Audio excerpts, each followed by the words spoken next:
Please. Doakan dia orang ni biar anak dia jadi macam Sajat kan. Saya doakan awak semua, anak awak akan dapat kotak keturunan awak. Saya buat anak awak. Assalamualaikum warahmatullahi wabarakatuh. Terlebih dahulu saja ingin minta maaf kepada mereka jika saja ada buat kesilapan kerana saja adalah manusia biasa.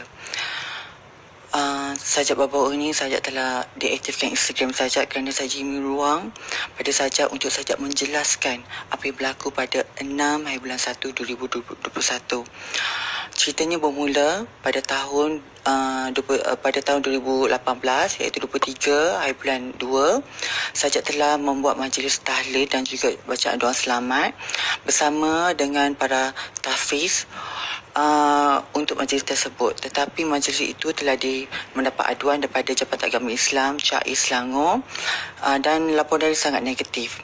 Dan saya akan menceritakan apa yang berlaku hal sebenar-benarnya kerana pihak JAIF meminta Sajak datang untuk beri keterangan untuk majlis tersebut. Tetapi Sajak mendapat impak yang sangat negatif dan Sajak telah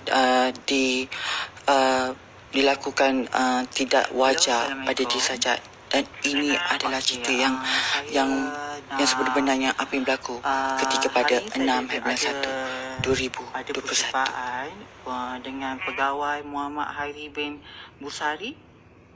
Ya.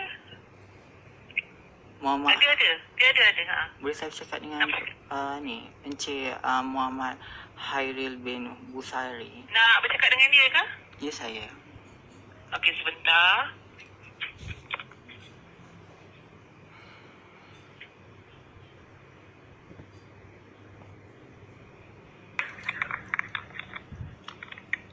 Hello, Assalamualaikum. Hello, Assalamualaikum. Ini Encik Muhammad Hairil bin Busari ke? Ya, saya cakap. Okey, saya Sajat. Ya. Saya dapat surat daripada yang mengatakan yang saya kena hadir pada 23 bulan Disember pada hari Rabu pukul 10 pagi. Atas dimaklumkan unit siasatan jenayah syariah bahagian pengurusan penguatkuasa Jabatan Agama Islam Selangor sedang menjalankan siasatan di bawah Akmen Jenayah Negeri Selangor nombor 9 tahun 1965. Okey, setelah saya benda ni saya suruh dia buka and then dia bagi tahu benda ni, so saya nak tahulah pasal apa ya mengenai ini. Tentu ada siasatan lah sebab tu siasatan dari segi apa ni Encik? Sebab at least saya dapat tahu macam mana? At least saya dapat tahu rumusan gitulah. Berkaitan tu sebab urusan tu sebab tu saya kena berdepan dengan Sajat dulu. Sebab dalam surat tu kan siasatan ini menjenayah kan. So apa jenayah yang saya buat sampai saya mendapat surat ni? Sebab isu ada berkaitan dengan enakmen tu lah, enakmen Seksyen 10. Okey. Kalau sebab saya nak keputusan lah sebab hari ni memang tak boleh datang lah. Saya dekat Penang. Saya ada urusan untuk jewellery saya lah, emas. Sebab kalau ikutkan bila Sajat tak datang pukul 10 ni, so automatik waran tangkap akan keluar pula esok tau. Kenapa nak kena waran tangkap? Sebab saya dah call Encik sebab saya bagi tahu benda betul, ni. Sebab benda ni surat ni saya tidak sign. And then surat ni pihak Encik main letak je dekat rumah saya. So saya ni masih kata betul ingin tahu apa mengenai surat ni, apa yang dimaksud, apa yang cuba nak disampaikan. Sebab surat ni bukan hantar dekat sini saja, tapi hantar dekat rumah saya, rumah mak ayah saya, sampai dekat Johor pun hantar. Ibarat macam kes ni besar. So bila saya tengok mereka mengatakan yang ni adalah menyebabkan kesalahan tentang Seksyen 9 mempersendakan dalam Al-Quran dan juga adik. Saya nak tahu apa yang saya mempersendakan, menghinakan, mencemur dan menyebabkan dipandang hina oleh ayat-ayat Al-Quran. Boleh saya tahu tak Encik? Saya tak boleh nak komen dalam phone ni. Sebab tu dalam surat tu saya mohon kehadiran Sajat untuk berjumpa dengan saya. Benda tu penjelasan tu penuh saya akan buat bila dengan kehadiran. Okey, saya kena tahu juga benda ni dia depends pada report. Faham? Ya, betul. Okey, bila dia report, saya nak tahu report tu atas kesalahan apa. Sebab kat 5 ni terlalu banyak. Section 9 adalah section yang general. Dia tertaluk banyak benda. Maknanya tertaluk tu mempersendakan, menghina, mencemur dan menyebabkan dipandang hina. Adakah dipandang hina tu atas disebabkan perbuatan ataupun disebabkan fizikal? Saya nak tahu benda tu jugalah. Tindakan lah. Benda tu je sebab saya kata benda tu umum. Mana-mana pun boleh. Saya boleh on pada siasatan. Maknanya perbuatan ataupun apa-apa tindakan yang Sajat lakukan tu. Saya bukannya berada di satu tempat lokasi, banyak lokasi saya pergi. So saya harap saya pun dalam melalui telefon ni pun saya boleh memberi kerjasama yang sewajarnya. So sebab tu untuk penjelasan berkaitan dengan isu-isu yang report yang dibuat tu, sebab tu saya namakan benda tu siasatan. Bila siasatan, maknanya sebab tu saya perlukan dengan kehadiran saja. Sebab by phone ni benda ni memang agak sukar lah untuk dijelaskan. Saya memang kena patut hadir kat sana ke ataupun pihak Encik boleh berjumpa dengan saya? Macam mana? Okey. Sebelum ni ada juga pihak-pihak kebajikan daripada Jabatan Agama Islam datang jumpa saya. Sebab macam Ustaz Zulkifli pernah datang jumpa saya. So saya ni Mufti Negeri Sembilan pun pernah jumpa saya. So benda ni dia macam mana? Memang perlu saya pergi ke sana ke ataupun pihak Encik boleh datang jumpa saya? Kalau bukan, pihak Sajat kena datang jumpa saya. Atas perintah ni. Atas perintah tu. Perintah tu dia valid saja. Sebab tu Sajat kena berdepan dengan saya untuk soal siasat. Maknanya terpulang Sajat nak sebab tu berkaitan dengan isu-isu yang berkait. Seperti nombor 9 tu lah. Betul. Maknanya terpulang saja nak buat pengakuan ke tidak tu, sebab tu dia perlu kena kehadiran saja. Kenapa pengakuan apa tu tuan? Bukan pengakuan maknanya, sebab tu nama dia soal siasat. Bila soal siasat, maknanya tu benda tu memang benda tu sulit lah. Maknanya benda tu sulit antara saja dengan saya sebagai penasihat. Maknanya benda tu based on pada tu lah, sebab tu nama dia siasatan. Based pada nama kes ni lah. Okey, kalau saya buat untuk pada perjumpaan pada hari lain boleh tak tuan? Sebab saya officially memang saya dalam outstation sebab saya kat luar dengan urusan bisnes saya. Kalau kita ambil tarikh lain? Kalau hari lain minggu depan boleh tak? Sebab benda ni tak boleh nak drag lama sangat saja. Bila yang ada untuk tarikh bulan next week tu 28 saya tak ada. Saya ada kes mahkamah. Kes mahkamah? Saya ada kat ni, dekat Johor. Kat Johor? Tak maaf saya sangat. 28 memang saya tak boleh. Sebab ni akan boleh bicara saya ni juga ni. Bila yang free tu saja free? Next year saya free.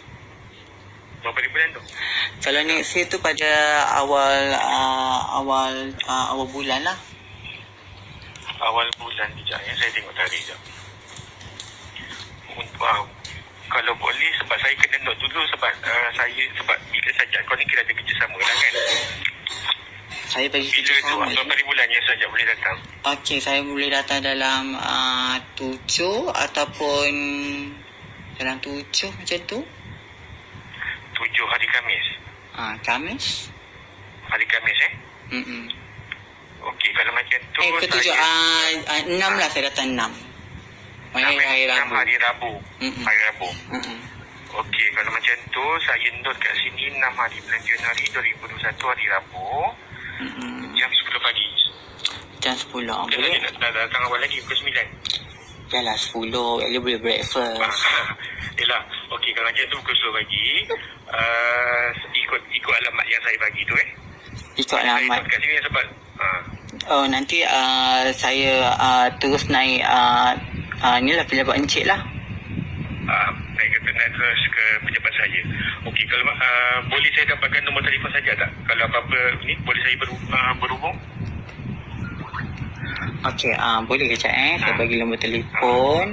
Pada 6 hari bulan 1 tu, Sajat dengan family Sajat datanglah Jabatan Agama Islam JAIS di Shah Alam. So, kami bersekeluarga pergilah dengan keadaan yang sangat tenang dan tiada apa-apa isu berbangkit. Cuma untuk menjalankan tugas sebab mereka kata untuk dalam siasatan. Pihak JAIS memanggil Sajat kerana mereka dapat kes report pada tahun 2018 iaitu 23 bulan 2 2018 iaitu Sajat ada mengadakan majlis bacaan Yasin dan juga bacaan tahlil dan memanggil para budak tahfiz untuk datang sama-sama meraihkan doa selamat dan juga bacaan tahlil tersebut. Banyak rakan-rakan Sajat, saudara mara, sahabat-sahabat, sepupu-sepupu dan juga yang lain-lain datang meriahkan lagi majlis tersebut. Dan juga majlis sebegini bukan kami buat setiap tahun tetapi adalah setiap bulan aktiviti untuk kami keluarga Nur Sajat Estetik untuk mendekatkan lagi diri dengan ilmu agama, pengurusan yang baik dan juga rezeki yang ada yang lebih kita berkongsi bersama. Tak salah rasanya aktiviti sebegini yang kami lakukan sebab Sajat cuba nak mendekatkan diri bukan Sajat seorang tetapi yang lain untuk mengeratkan silaturahim. Boleh tengok kat sini memang aktiviti ni memang setiap bulan memang kami akan lakukan dan Sajat dilayani sebegini. Sajat disiasat berseorangan tanpa boleh membawa ibu bapa dan Sajat untuk memprotek diri Sajat lantas Sajat merekod tanpa pengetahuan mereka dan ini yang mereka mempersoalkan dan terus menjatuh hukum kepada Sajat.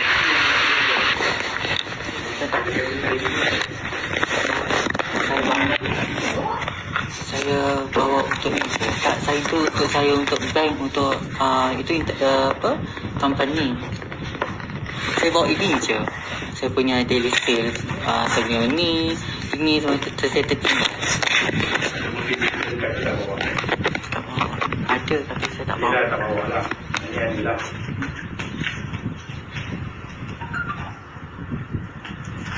jadi Cik Kari siasatan dia terangkan Cik Kari juga saja betul kan? Siasatan tadi Cik Kari beritahu Cik Kari 10 juga berkaitan dengan semua kes tu.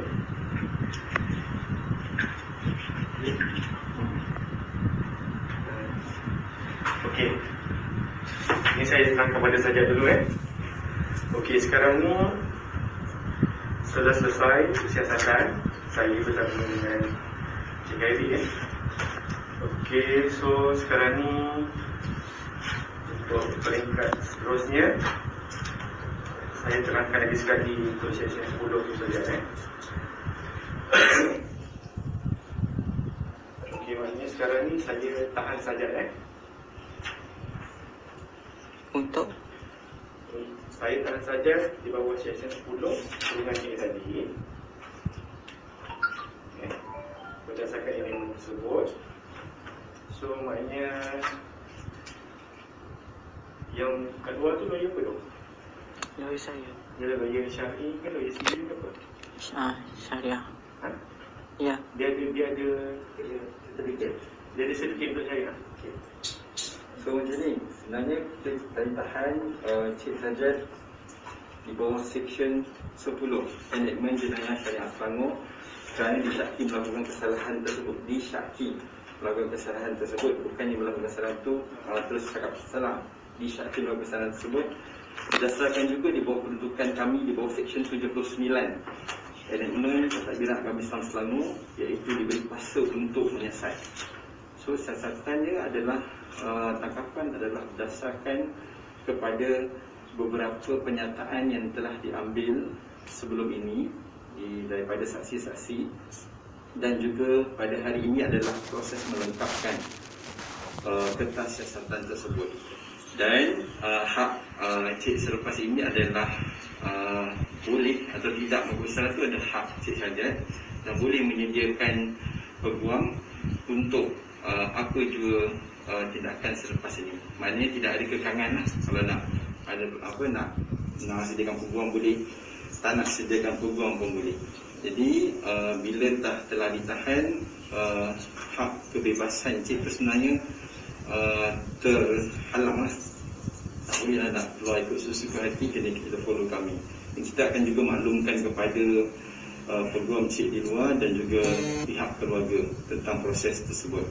Jadi selepas ni kita akan bawa cik kepada pihak pendakwaan untuk dipertuduhkan di bawah kesalahan Seksyen 10 yang berkaitan dengan kes tahun 2018 tadi, manakala kes yang berkaitan dengan posting gambar dan juga video ini, cik akan dikeluarkan satu jaminan lisan yang mana boleh menyediakan seorang penjamin sama ada ibu ataupun bapa untuk menjamin tanpa ada sebarang cagaran. Cuma Kenapa saya kena tahan pula? bagi saya bercakap dulu. Jadi boleh menjadikan seorang penjamin sama ada kalangan ibu ataupun bapa bagi satu tarikh ke mahkamah kelak. Jadi tahanan yang berkaitan kes 10 tadi adalah berdasarkan kepada kes Encik Hairil tadi itu tahun 2018 kerana disyaki melakukan kesalahan di bawah Seksyen 10 tersebut, Enactment Jenayah Syariah Selangor. Saya buat majlis tahfiz tu. Kita tak cakap majlis tahfiz itu adalah satu kesalahan, tapi adalah elemen pemakaian di dalam tu yang kita syak merupakan satu kesalahan. Majlis itu bukanlah kesalahan. Majlis itu tak salah sebab saya tak kata satu majlis itu adalah pemakaian yang salah. Okey, so itu saja. Kami akan briefing pada orang punya family lah dengan orang tu. Sementara itu, bila dah ditahan, hak orang ditahan adalah berhak untuk mendiamkan diri lah. Maknanya boleh sediakan penjamin ataupun boleh sediakan peguam. Tak, kenapa pula macam ni? Kenapa tak boleh keluar ke mana pula? Sebab bila dah tahan, kita dah boleh. Tak boleh macam ni, tak boleh. Saya datang ke peguam. Saya kena turun kepada orang. Saya tak boleh, saya kena kepada orang. Tak ada. Saya kena cakap dengan orang, tak ada. Tak boleh macam tu. Saya nak tanya dengan orang. Maknanya saya ada kat situ. Jangan bagi kat sini. Tak boleh. Saya nak jumpa mak ayah saya. Tak boleh. Saya tak boleh macam ni, tuan.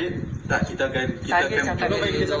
Saya bagi kerja sama. Jangan pegang saya. Jangan pegang saya.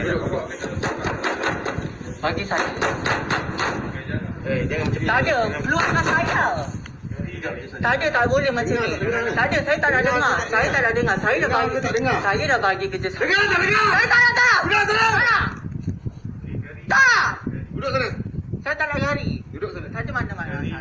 Kesalahan Tak saya ada kesalahan, tak ada Duduk mana. sana. Tak ada. Saya cakap duduk. Tak ada. Tadi kenapa Encik nak buat macam ni dengan saya? Duduk sana. Duduk sana. Jangan. Baik je sama. Buka. Baik je sama. Duduk. Tolong. Respect saya. Duduk sana. Saya bagi kerjasama, jangan cuba nak buat macam ni. Saya suruh duduk sana. Tolong. Duduk sana. Tolong. Jangan buat macam ni dengan saya. Duduk sana. Duduk sana. Jangan. Duduk sana dulu. Saya. Duduk Tak sana. dulu. pintu. Duduk sana. Saya tak nak. Duduk sana. Tolong. Tolong. Duduk sana. Tolong. Duduk sana. Tak ada. Duduk sana. Jangan sampai saya berkasar. Saya ada hak. Duduk sana. Saya ada hak juga. Duduk sana. Kami gunakan budi Saya tak nak. Saya nak jumpa mak ayah saya. Ya, kita akan bagi kita akan bagi jumpa. Kita akan bagi jumpa. Saya nak jumpa. Tak ada. Saya tak jumpa. Kita boleh bagi dia masuk. Kamu duduk dulu. Kita Saya nak jumpa. Jangan sabar saya. Pulang. Saya tak boleh. Saya cakap elok. Saya datang dari elok. Saya ada Awak ada kuasa. Saya pun ada kuasa. Saya ada. Apa yang ada? Apa? Kuasa apa yang ada? Kenapa awak nak buat macam ni dengan saya? Saya suruh awak duduk. Saya tak nak. Saya tak kasar Saya dah kamu. duduk. Saya dah buat apa? Duduk sana. Saya tak nak. Duduk sana. Saya tak nak. Duduk dulu kami panggil mak bapak. Saya tak nak. Saya nak jumpa mak ayah saya. Duduk sana. Duduk. Saya nak jumpa mak ayah saya. Kami panggil masuk. Saya nak panggil. Duduk sana. Tolong jangan buat macam ni. Kita akan panggil awak duduk. Saya tak ada. Duduk dulu. Tolong. Duduk dulu. Kita bukan Saya tak panggil. kacau. Saya tak ada buat benda apa yang meripik. Tapi tolong jangan nak bawa benda ni jadi kecoh besar. Duduk sana. Tak ada. Duduk sana. No. Siapa yang buat kecoh sekarang? Saya tak nak. Saya nak keluar. Saya nak jumpa mak ayah saya. Duduk sana. Saya takkan duduk. Kita kat sini je.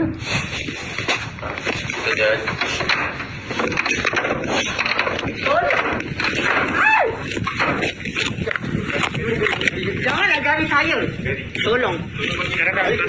Tolong. Tolong jangan gari saya. Tolong jangan. Baik, kita sama tanah. Tolong jangan gari Baik, saya. kita sama tanah. Jangan gari. Tolong jangan gari. Baik, kita sama. Jangan. Baik, kita sama. Tolong. Okey. Baik. Hei. Jangan ni jangan. Janganlah jangan jadi apa.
Tak ada, awak record. Kenapa awak record? Bukan. Dia record. Tolong. Tolong dia record. Dia record. Tak ada. Saya tak ada. Tolong. Mak, tengok nombor aku lampau, Mak. Apa dia buat? Bagi saya sama sekarang. Teman saya. Cari ini kenapa? Kenapa kita cari ini? Jika anda dengar sebentar tadi, saya ada menjerit pada seorang pegawai wanita yang mengatakan yang jangan record. Sebab saya tahu, saya takut mereka mengambil video-video yang tak sepatutnya untuk cerita yang sebenar-benar yang terjadi pada diri saya ketika dalam penyiasatan itu. Sebab dalam kes ini mereka berkata pada saya untuk menyiasat, bukannya untuk menangkap, tetapi saya dianiayai oleh pihak yang berwajib lah. Tetapi saya sangat terkilan dan sangat sedih kerana mereka menggaji saya di depan mak ayah saya. Dan saya sebagai seorang yang sangat sedih, tabah dan sebagainya, sangat tak boleh terima keadaan kerana keadaan sekarang ni memang saya memerlukan orang untuk melihat apa yang terjadi pada diri saya. Saya lakukan video ini bukannya untuk saya mengaitkan mana-mana pihak, tetapi saya buat video ini untuk saya menunjukkan hak asasi saya sebagai manusia dan juga asasi saya sebagai rakyat Malaysia. Bukanlah mudah untuk ditindaskan sebab saya tidak melakukan apa-apa salah ke orang macam saya ni membuat amal kebajikan. Tak kisahlah dari sejak apa saya memakai, tetapi bersesuaian dengan majlis yang saya lakukan dan kes ini pada tahun 2018 tetapi telah dibicarakan pada 6 hari bulan 1 2021. Saya sedih, saya terkilat kerana pihak berwajib membuat saya seperti tiada kepala kemanusiaan, menggaris saya dan membuat menghimpap saya dan menindas saya. Dan kita tidak menghiraukan tangisan ayah saya, tangisan bapa saya, dan saya sangat sedih. Mereka membuat saya, menghirit saya terus ke muka peradilan tanpa berbicara, tanpa memberi ruang untuk saya bercerita, bercakap atau berjumpa dengan lawyer saya. Saya sebenarnya sangat betul-betul sedih dengan sikap apa yang terjadi pada diri saya. Saya menangis kerana saya sedih dan saya banyak berjumpa dengan mana-mana pihak yang lebih tinggi dan saya tak pernah pun diberi benda yang sangat negatif sampailah berlakunya pada 6 hari bulan 1. Sebab apa yang berlaku ni kerana saya membuat majlis tahlil bersama dengan budak-budak tahfiz, memberi sedikit sumbangan kerana saya berpakaian tidak bersesuaian dengan majlis yang saya lakukan. Bagi saya majlis pakaian saya tu cukup lengkap, cukup sopan dan saya bersesuaian dengan majlis yang saya adakan. Dan majlis ini bukan majlis tahunan tetapi majlis setiap bulan. Ini adalah aktiviti di syarikat saya pada tahun 2018.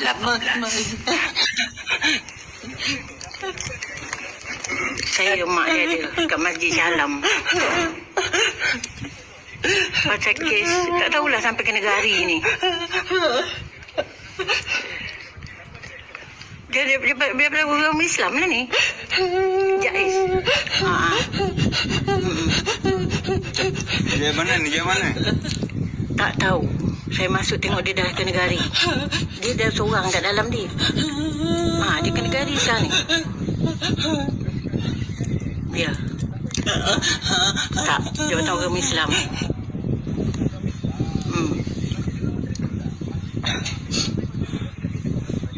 Okey. Okey.